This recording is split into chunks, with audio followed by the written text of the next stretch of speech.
Bonjour à tous, alors aujourd'hui, deuxième épisode concernant la réparation de la radio Rela avec la FM. Donc j'ai trouvé des condensateurs, comme celui-là par exemple. Donc en fait c'est des condensateurs avec plusieurs broches. Et en fonction de là où vous le branchez, donc par exemple ici on voit les numéros, donc entre 1 et 4.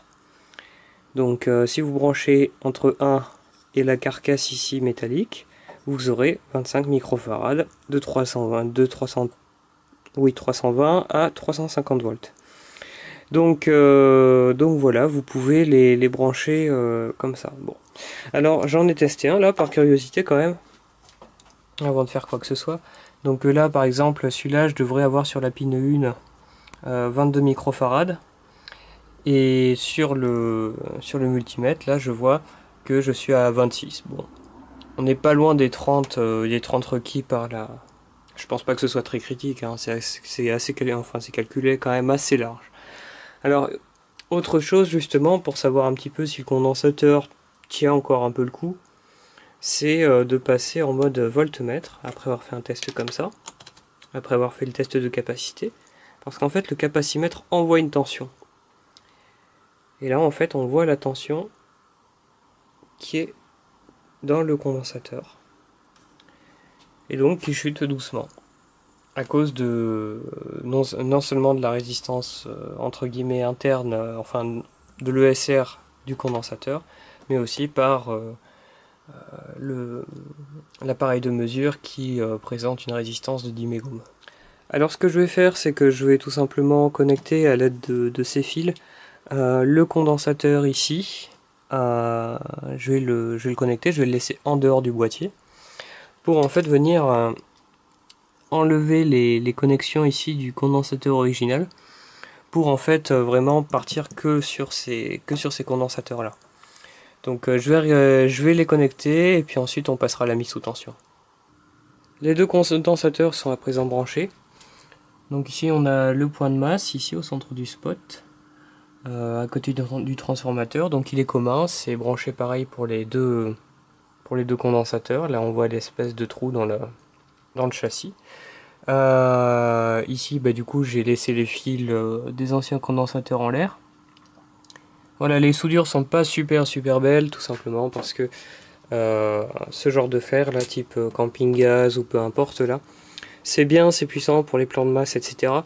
En revanche, il n'y a aucune régulation de température et la régulation de température, elle se fait manuellement, c'est-à-dire à retirer la prise etc. de temps en temps. Voilà, donc je vais nettoyer un peu tout ça, enlever tout ce qui traîne pour faire la mise sous tension par la suite. Voilà. Voilà, donc j'ai placé les condensateurs à l'arrière d'une petite plaque ici, une ancienne alimentation de PC, pour éviter que si jamais il explose, parce qu'en fait j'ai pas de fraisage sur les têtes de condensateurs comme les condensateurs actuels. S'il y a une trop forte surpression, en fait ils partent comme des obus. Donc méfiance avec ça, c'est pour ça que j'ai enfilé des lunettes au passage.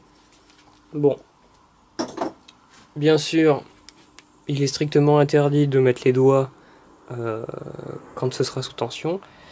Et enfin, j'ai mis une petite mesure ici de tension entre le jaune qu'on voit là du condensateur ici et la sortie de la valve, ce qu'on appelle le redresseur, pour voir la tension que j'ai. Alors c'est parti pour la mise sous tension. Donc je prends cette prise là.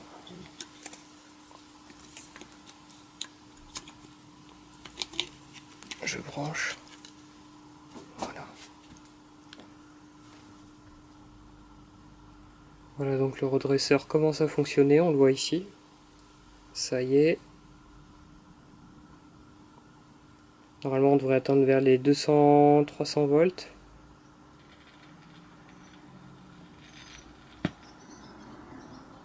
Voilà, ça y est, on entend que ça crépite un peu.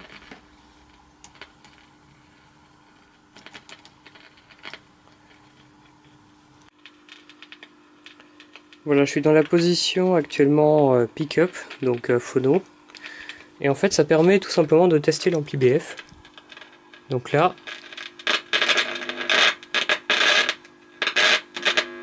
voilà, donc là je véhicule un signal parasite de 50 Hz directement par la prise ici.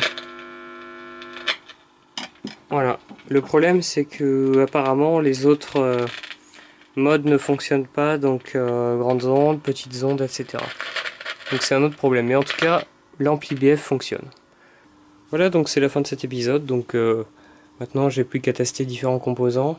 Enfin, il y a des composants que je peux pas tester, que je peux que remplacer d'office, comme par exemple ceux-là, donc qui ont une valeur de quelques nanofarads. Souvent ils sont notés en milliers de picofarad.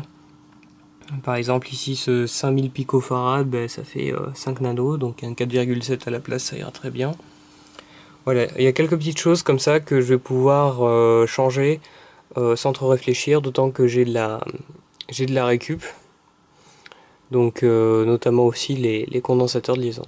Voilà, bonne journée à tous.